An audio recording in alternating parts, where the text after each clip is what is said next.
Hola, ¿qué tal? Uh.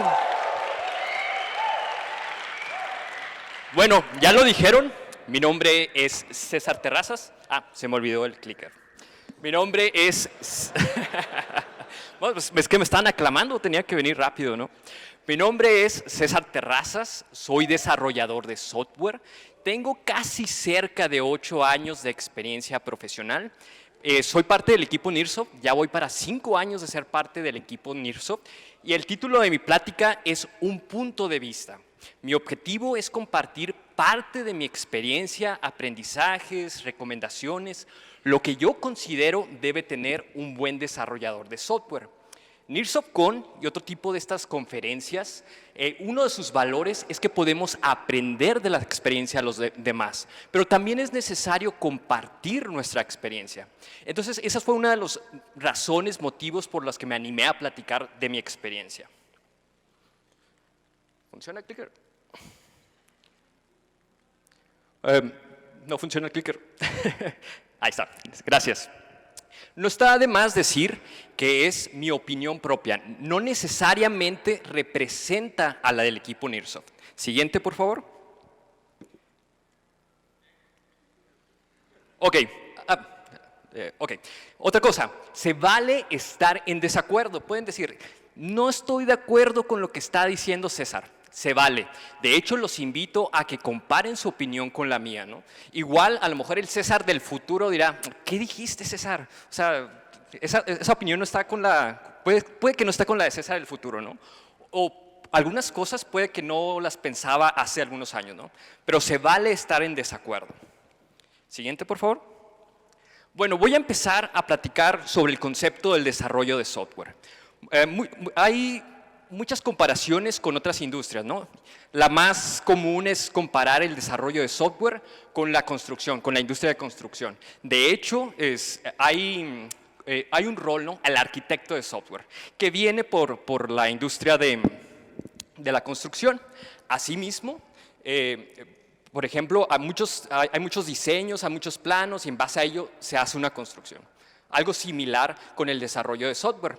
Las comparaciones son imperfectas, ¿no? Hay cosas que pues no, son industrias diferentes, ¿no? Pero las comparaciones, las similitudes nos ayudan a comprender un concepto. Una similitud que me gusta bastante es con la cocina. Pregunta, ¿cómo sabemos que un cocinero es un buen cocinero? Por la comida, ¿no? Por los platillos, por el resultado. Claro que tiene que ver la calidad de los ingredientes, la calidad o los instrumentos que está utilizando, el expertise del cocinero, ¿no? Pero al final de cuentas juzgamos a un buen cocinero por los platillos. Asimismo, a los desarrolladores de software los podemos decir si un desarrollador de software o un equipo de desarrollo es bueno por los sistemas que realizan. Si cumplen los requerimientos, si son funcionales, si funcionan rápido, ¿no? Entonces, a un buen desarrollador de software lo podemos juzgar por sus productos, por los sistemas que desarrolla. Asimismo, ¿qué pasa si a 2 cocineros les pedimos el mismo platillo? ¿Sabes qué? Hazme unas enchiladas. Le damos los mismos ingredientes, utilizan las mismas herramientas. Los dos me van a hacer unas enchiladas, ¿no? Pero puede haber diferencias sutiles, ¿no? El sazón de cada uno de los cocineros. Asimismo con el desarrollo de software. Aquí pues les puedes dar los mismos requerimientos, pueden utilizar el mismo lenguaje, las mismas herramientas y los dos pueden hacer sistemas que funcionen. Pero puede haber diferencias en cuanto a estilo, ¿no? Repito, las metáforas pueden ser imperfectas, ¿no? Pero nos puede ayudar o comprender un poquito más un concepto. Siguiente, por favor. Bueno, este es un concepto que voy a estar repitiendo mucho durante esta presentación. Claridad. Para mí, un buen desarrollador de software tiene claridad. Por ejemplo, los que utilizan lentes me han de comprender, ¿no? Si me los quito, ando a ciegas, ¿no? A lo mejor viene hacia mí una persona, dirá, ¿es fulanito? ¿Lo saludo? ¿No lo saludo? Bueno, pues voy saludando, ¿no? Y a lo mejor no era fulanito, ¿no? Cometí un error por andar a ciegas. Pero me pongo los lentes y digo, caray, estoy viendo en alta definición. Es lo mismo con el desarrollo de software.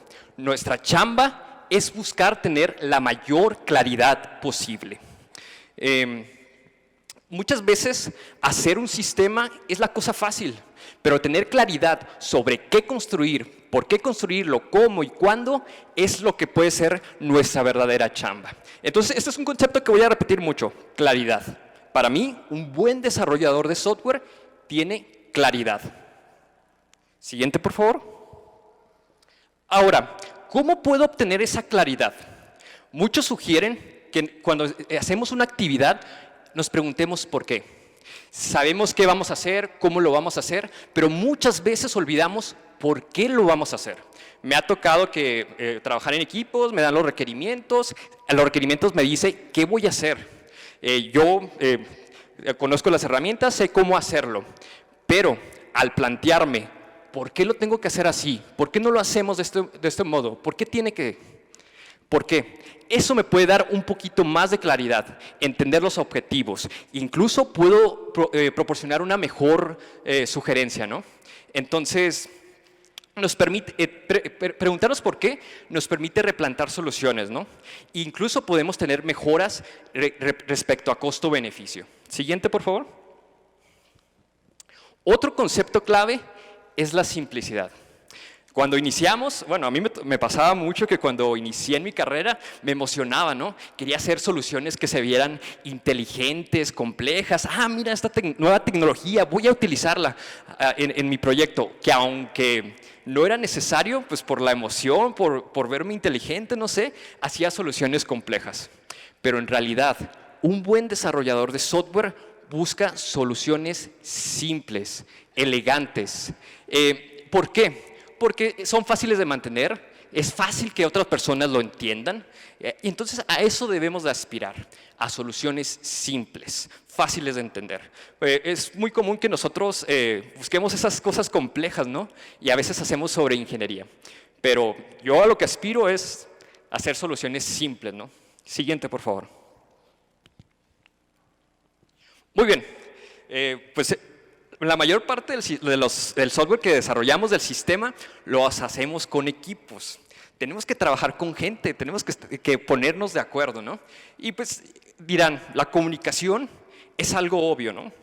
Tenemos que buscar tener una buena comunicación con todas las personas involucradas.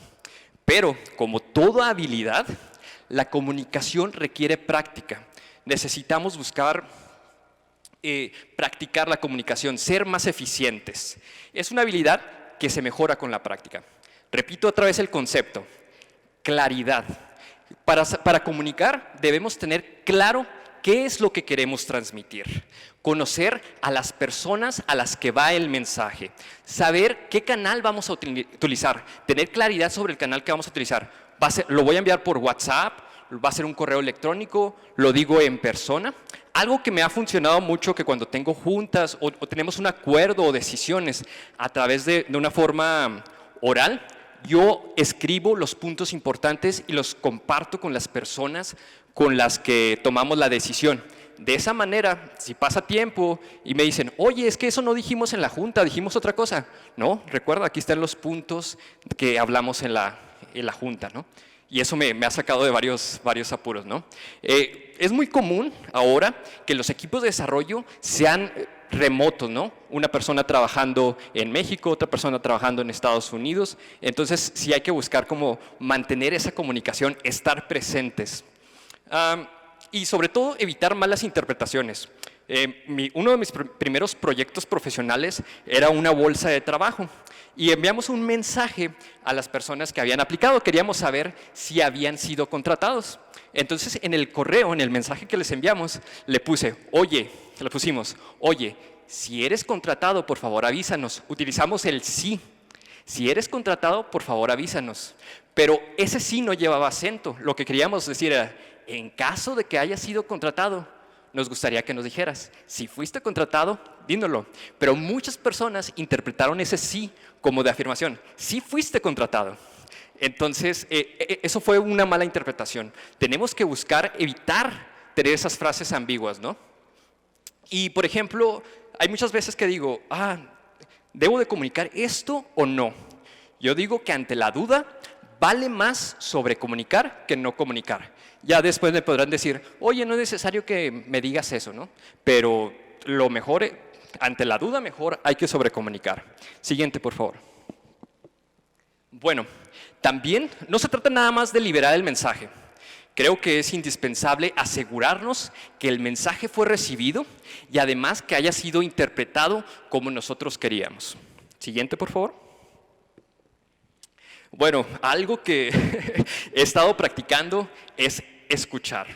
Yo era de las personas que me precipitaba, ya sé lo que me vas a decir, no es necesario, incluso interrumpía a las personas, no, ya sé lo que me vas a decir, no va por ahí. Pero he estado practicando más permitir escuchar a las personas y me he sorprendido, ¿no? Porque, por ejemplo, hace poquito estaba solucionando un bug y no sabía por dónde, ¿no? Y un compañero me estaba platicando. Entonces dije, voy a permitir escuchar, ¿no? Y lo que me dijo me dio claridad sobre por dónde ir, ¿no? El escuchar me ayudó a resolver ese problema. Incluso nos permite conocer otras perspectivas. Puse esa imagen porque me gusta mucho, ¿no? Muchas veces nos aferramos, no, yo tengo la razón, esto es un 6. Pero si lo vemos de otra perspectiva, pues el número es un 9, ¿no? Entonces nos permite conocer otras perspectivas. Nuestro campo de visión es limitado. Si hay otra persona de aquel lado, está viendo otras cosas que yo no. Y si lo escucho, me va a permitir ampliar mi visión. Otra cosa, hay veces que a lo mejor nosotros pensamos que las decisiones que están tomando son incorrectas, ¿no? Y tenemos argumentos sobre lo que nos están informando. Yo creo que hay que comunicar, ¿no? Oye, yo creo que mejor hay que hacer esto, por esto otro. Aunque sea, a veces nos intimidamos, ¿no? Es que es el jefe o el desarrollador más experimentado está sugiriendo eso, ¿no? Pues a lo mejor tienen razón, pero nos quedamos con la espinita, pero creo que mejor nos deberíamos ir por este lado, ¿no? Al final de cuentas son los objetivos, hay que tener en mente los objetivos que queremos alcanzar. Y se vale también, así como escuchamos, también se vale emitir nuestra opinión, ¿no? Siguiente, por favor. Ok, algo que practicamos mucho en Airsoft es la retroalimentación y de verdad me ha abierto los ojos. Buscamos que la retroalimentación sea rápida, ¿no? Preguntarle a los compañeros, oye, ¿qué estoy haciendo bien? ¿En qué puedo mejorar? Incluso ya hay muchos equipos siguen metodologías también para obtener retroalimentación de sus equipos y de la gente, de los usuarios, clientes.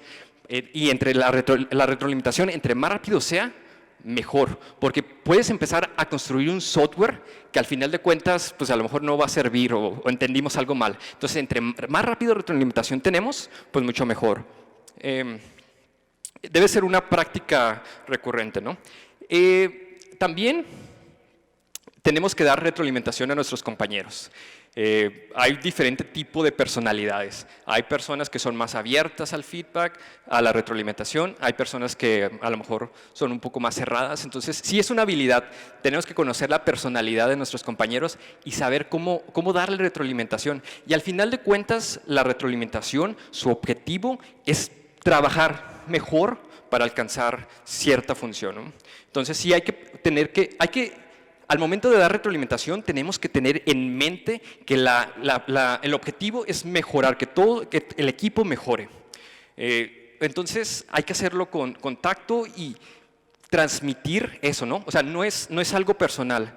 Al momento de dar retroalimentación, oye, no es que me caigas mal, es más bien que creo que podemos mejorar en ese sentido, ¿no? Siguiente, por favor.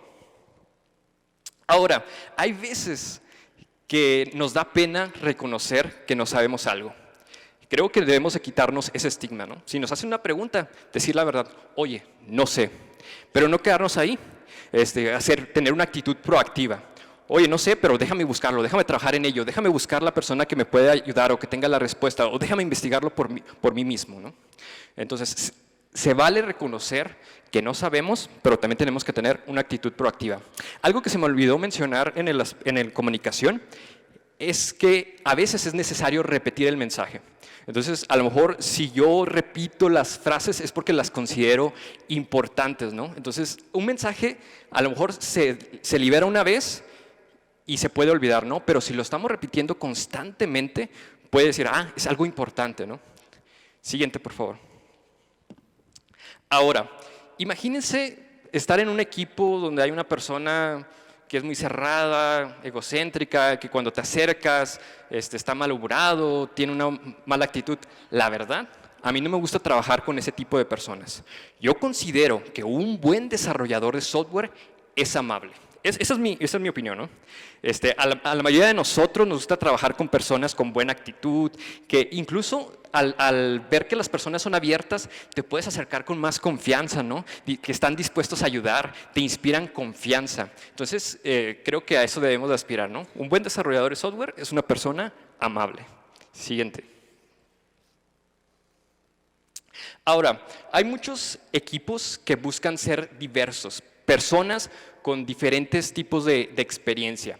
Al principio, cuando hay compañías que buscan tener equipos diversos, yo me pensaba, híjole, es que a lo mejor por darle oportunidad a una persona con diferente background, están quitando la oportunidad a alguien que puede ser competente. Pero ya después me di cuenta que estoy equivocado. Creo, al final de cuentas, mucho del software que desarrollamos lo hacemos para humanos. Entonces necesitamos conocer diferentes perspectivas. Entonces, si cada uno muestra una diferente perspectiva, podemos generar mejores software, ¿no? Igual cuando estamos probando nuestros sistemas con usuarios, tenemos que buscar los diferentes tipos de usuarios. Entonces, buscar equipos diversos nos permite obtener más perspectivas. Y entre más ideas haya, más posibilidades de que encontremos una mejor idea. Porque si todos pensamos lo mismo, a lo mejor no podemos llegar a una idea que es mucho mejor, ¿no? Siguiente. Bueno, El patito de hule. Hay un libro que les recomiendo, que es The Pragmatic Programmer. Ahí en ese libro habla de un programador que utilizaba un patito de hule, ¿no? Y muchos compañeros se burlaban de él porque cuando tenía un problema o quería tener claridad sobre un problema, una solución, sobre una idea, le platicaba al patito de hule. Entonces, yo los invito a que busquen su patito de hule. No puede ser realmente un juguete, puede ser una persona. Incluso platicar nuestras ideas, nuestras soluciones, nuestros problemas con las personas. Nos podemos tener retroalimentación. La otra persona nos puede dar puntos de vista que nosotros no habíamos considerado. A mí me ha resultado efectivo, ¿no? Cuando veo que estoy estancado, trato de platicarlo, ¿no? Verbalizarlo es una manera de obtener claridad, ¿no? Siguiente, por favor. Bueno, hay que ser pragmáticos, prácticos, ser estratégicos. Por ejemplo, si estamos desarrollando algo crítico que tiene que ver con precios, con vidas humanas, ahí sí tenemos que tener mucho cuidado, ¿no? Pero si a lo mejor estoy haciendo algo pequeño para mí, pues lo puedo ser más relajado. Tenemos que buscar la manera de ser estratégicos. Muchas veces nos aferramos solamente a cierta cosa. Bueno, de experiencia propia, en un proyecto, en un sistema, yo me aferraba a hacerlo muy, muy bien, ¿no? Actualmente trabajo desarrollando un sistema de reservación de viajes y yo quería que estuviera así perfecto, ¿no? Pero teníamos que liberar parte porque ya venía la temporada de vacaciones. Entonces, hay veces que tenemos que ceder. Hay cosas que tenemos que dejar a un lado, ¿no? O sacrificar por cosas que son más importantes, ¿no? Ahí el punto importante era liberar ese sistema para que estuviera listo en vacaciones. Entonces tuvimos que evaluar qué sí era importante y de qué cosas teníamos que prescindir. Tenemos que tener en mente toda la imagen, ¿no? O el big picture, como dicen, ¿no? Comprender el porqué de las cosas. A veces, les digo, nos concentramos o nos distraemos.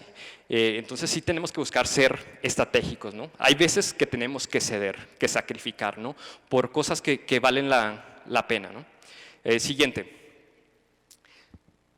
Muchas veces, como la deuda financiera, lo mejor es no tener deudas, ¿verdad? Hay que buscar no tener deudas, pero hay ocasiones en que sí tenemos que pedir prestado, ¿no? Porque tenemos confianza de que hay un mejor futuro.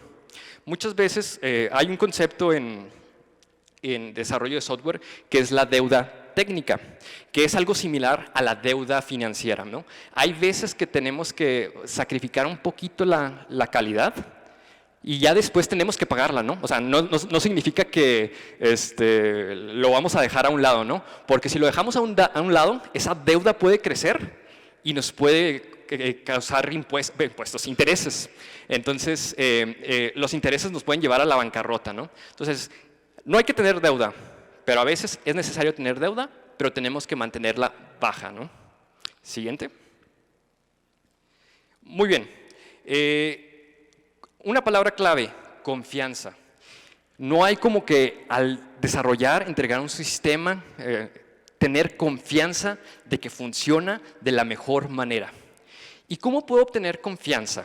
Una manera de ellas es probarlo, ¿no? No podemos prescindir del testeo manual, pero también podemos tener pruebas automatizadas. No necesariamente tenemos que cubrir todos los escenarios. Tenemos que ser estratégicos, pragmáticos. Tenemos que escoger aquellos escenarios que consideramos esenciales y crear pruebas para esos escenarios. ¿Por qué? Porque nos da confianza. Vuelvo a repetir, depende del tipo de proyecto. Hay proyectos que a lo mejor no son tan críticos y pues nuestro suite de pruebas puede ser pequeño, ¿no? Lo suficiente para que me dé confianza. Pero cuando son proyectos críticos, pues sí tenemos que tener confianza, ¿no? Porque personas, empresas pueden perder dinero o incluso la vida, ¿no? Por no tener esa confianza de que el sistema, el software funcione de la manera correcta. Siguiente. Ahora, como muchos campos, el desarrollo, desde mi perspectiva, el desarrollo de software requiere cierta disciplina. Es bien fácil distraerse y sobre todo porque muchos trabajamos enfrente de la computadora con acceso a internet, ver videos, imágenes de gatitos, memes, entonces sí solemos así como que distraernos. Y está bien, ¿no? O sea, está bien, hay que ser estratégico, ¿no? Está bien de vez en cuando compartir una imagen, leer otra cosa, incluso nos ayuda a tener un poco la mente fresca, ¿no? Pero hay momentos en los que tenemos que enfocarnos, ¿no? Saber cuáles son nuestras prioridades, en qué tenemos que concentrarnos. Otra cosa sobre los buenos hábitos es la salud. Hay muchas personas que dicen, no, desarrollar software siempre, dormir poco. No concuerdo con eso, ¿no? O sea, también tenemos que tener buenos hábitos de salud y eso nos permite ser un poquito más productivos. Siguiente. Otra recomendación que les comparto es que tenemos que conocer nuestras herramientas. Actualmente desarrollamos mucho software con lenguajes de programación, ¿no? Pues conocer lo básico del lenguaje de programación. O por ejemplo, editores, pues conocerlos, ¿no? De tal manera que si sabemos que tenemos que clavar algo, pues ya sabemos, podemos utilizar un martillo, podemos utilizar un marro. Entonces, al enfrentarnos a problemas y al conocer nuestras herramientas, ya sabemos qué vamos a tomar de nuestra caja. Tenemos este problema, ya sé qué herramienta utilizar. Me tocó una vez que vi a un compañero bien agobiado, porque tenía un código que funcionaba, hizo muchos cambios y ya no funcionaba, ¿no? Y estaba así como que muy estresado porque lo tenía que entregar. Al conocer su problema, le dije, no te apures, o sea, nuestro editor de texto tiene una manera donde puedes ver tu historial local, ¿no? Y dije, pues sí, cierto, ¿no? Pero eso tan sencillo que tiene el editor, pues me permitió ayudar a mi compañero, ¿no? Y estaba estresado, pero yo sabía que mi editor tenía esa manera de poder ver el local history. Siguiente. Ahora, también no solamente basta con tener nuestras herramientas, ¿no? Creo que un buen desarrollador de software crea sus propias herramientas. Si hay tareas recurrentes que nos pueden tomar tiempo, pues hay que buscar la manera de crear una herramienta, ¿no? Por ejemplo, si tienes que pasar 1000 archivos a cierto formato, pues mejor crear una herramienta, ¿no? En vez de estar haciéndolo manual, pues crear una herramienta que tome un archivo y lo pase al siguiente formato. O buscar si ya hay una herramienta necesaria. En mi proyecto actual, una persona vio que perdía mucho tiempo al acceder a ciertos links o acceder a cierta información y para él creó una herramienta para tener fácil acceso a esa información. y compartió esa herramienta con los demás. Y para mí es una herramienta que uso todos los días, ¿no? Él detectó que había un problema, una tarea recurrente que estaba consumiendo tiempo y creó una herramienta para hacerlo más eficiente. E incluso le ayudó a todo el equipo a ser más eficiente. Entonces, hay que crear herramientas. Siguiente, por favor. Bueno, para utilizar una herramienta, pues, claro, podemos leer el instructivo, ¿no? Pero para en realidad aprender a usarla, pues es utilizándola, ¿no?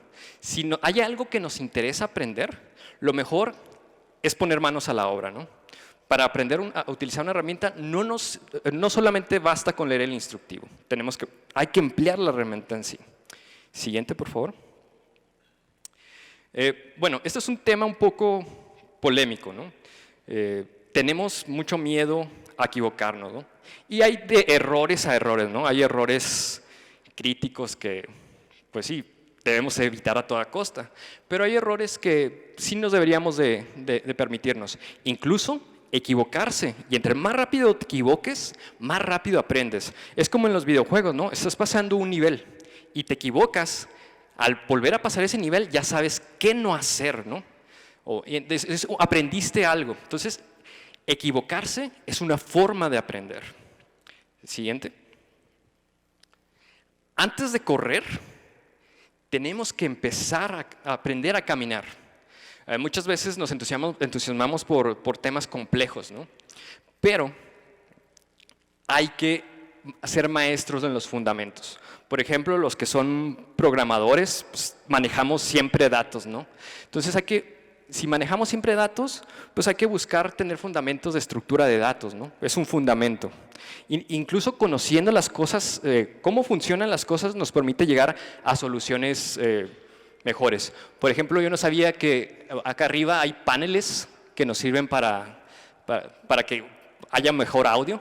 Y me pregunto, ¿cómo llegaron a esa forma de esos paneles o colocarlos de cierta manera? Porque hay personas que saben cómo funciona el sonido, ¿no? Y al conocer esos fundamentos pudieron llegar a una solución, ¿no? Siguiente. Y como todo, nada se consigue de la noche a la mañana. Si queremos ser buenos desarrolladores, tampoco hay que agobiarnos, estresarnos. Se requiere tiempo. Siguiente. Algo que he visto que es muy común en los equipos es el síndrome del impostor. Ya saben, el impostor es alguien que siente que no está en el lugar que debería, ¿no? Es decir, ay, los demás saben más que yo no sé nada, no pertenezco aquí. Y incluso puede llegarlos a bloquear, ¿no? Es bueno compararnos con los demás siempre y cuando no bloquee nuestro desarrollo. Si está bloqueando nuestro desarrollo el compararnos con los demás, es mejor compararnos con nosotros mismos, ¿no? ¿Cómo puedo ser mejor? ¿Cómo puedo ser una mejor versión de mí? Y si hay gente en nuestros equipos que tienen desarrolladas más sus habilidades, lo mejor es aprender de ellos, ¿no? Aprovechar que estamos en un equipo con gente muy talentosa. Siguiente. Siempre hemos visto las respuestas como una manera de contribución, pero hay preguntas que son también una manera de contribuir. A veces nos da pena preguntar porque tenemos miedo a que nos juzguen. No sabe, o porque eso ya lo debería de saber. Pero volvemos al concepto que dije que iba a repetir mucho, claridad. Hay preguntas que nos guían hacia la claridad. Entonces hay que empezar a ver que hay preguntas que son una forma de contribución, no nada más las respuestas. Preguntas también son una forma de contribuir. Siguiente. Sobre la experiencia. No, los cocineros experimentados ya saben cuánta sal poner a esto, qué no hacer, cómo hacerlo, pero se gana con la experiencia, ¿no? Y creo que los desarrolladores de software tenemos también eso, conforme vamos ganando experiencia tenemos una intuición. Cuando nos enfrentamos a un nuevo reto, ya sabemos qué no hacer, por dónde irnos, más o menos, ¿no? Entonces, esa intuición también se va ganando con la experiencia, ese colmillo, ¿no? Siguiente. Bueno, Actualmente desarrollamos mucho software utilizando código. Entonces, en esta última sección voy a estar hablando un poquito sobre algunas recomendaciones sobre código. Hay un principio para diseñar buen software que es SOLID. Son 5 letras, ¿no? Y cada una de las letras representa un principio. La S representa el Single Responsibility Principle. Este principio dice que tenemos que diseñar nuestro software, nuestros módulos, clases, funciones, de tal manera que cumplan una sola responsabilidad, que hagan una sola cosa y que esa cosa lo hagan bien. Ahorita que estábamos platicando de simplicidad, si tienes todo un sistema en un archivo complejo y quieres saber dónde está algo, pues vas a batallar mucho, ¿no? Pero al tenerlo separadito, menos acoplado, es más fácil hacer modificaciones, es más fácil localizar dónde tengo que modificar mi código, ¿no? Pero siempre volvemos a lo mismo, también siendo pragmático, ¿no? Tampoco nos tenemos que concentrar en tener todo separado, tenemos que ser estratégicos, tenemos que tener ese sentido común, cuándo me conviene hacer las cosas y cuándo no. Siguiente. Sobre el código, ¿cómo puedo medir la calidad del código? Hay muchas maneras de medirla, ¿no? Pero al momento de estar creando código, tenemos que buscar la manera de que los que lo vayan a leer, incluso nuestros yos del futuro, se hagan la menos cantidad de preguntas posibles. Tenemos que buscar que nuestro código sea claro, que no haya, oye, ¿qué hace esto? ¿Por qué esto? ¿Qué significa esto? Tenemos que evitar ese tipo de preguntas. Siguiente. Hay una herramienta, o una práctica que es muy común en algunos equipos, que son los code reviews. Y tienen muchas ventajas. Primero, sabes identificar dónde tu compañero hizo preguntas. Y si hizo preguntas, es posible que no hay claridad, ¿no? Entonces, si hizo pregunta ahí, significa que puedo hacerlo mejor, ¿no? Incluso, es una manera de encontrar errores. Algo que nosotros no habíamos visto, nuestro compañero lo puede ver. Otra cosa que nos ayuda con los code reviews es que nuestros compañeros nos pueden dar sugerencias de cómo hacerlo mejor. Oye, veo que esto funciona, pero incluso lo puedes hacer más sencillo, o ya existe algo para hacerlo mejor, ¿no? Eso nos permite aprender. Los code reviews son una herramienta para aprender también. Entonces, es una práctica muy, muy común. Entonces, cuando están creando su software, pues pueden preguntarle a los compañeros, ¿no? Les digo, ya hay equipos que lo toman, antes de subir un cambio, pues tiene que ser revisado por otra persona. Siguiente. Quiero dar un pequeño tip sobre nombrado, ¿no? Nos toca nombrar funciones, variables, constantes, clases. Entonces, tenemos que buscar nombres concretos. Ahí puse un ejemplo. El primer método es server can start. Sé que por el nombre me dice si un servidor puede iniciar, pero ¿qué hace? O sea, ¿qué checa? Sé que me dice si un server puede iniciar y a lo mejor eso es suficiente para lo que necesito, pero ¿qué es lo que hace realmente? Puedo buscar un nombre más concreto sobre lo que hace, ¿no? Si lo que está haciendo es ver si el servidor puede escuchar en cierto puerto, pues lo puedo renombrar, ¿no? A un nombre más concreto. Can listen on port. Siguiente.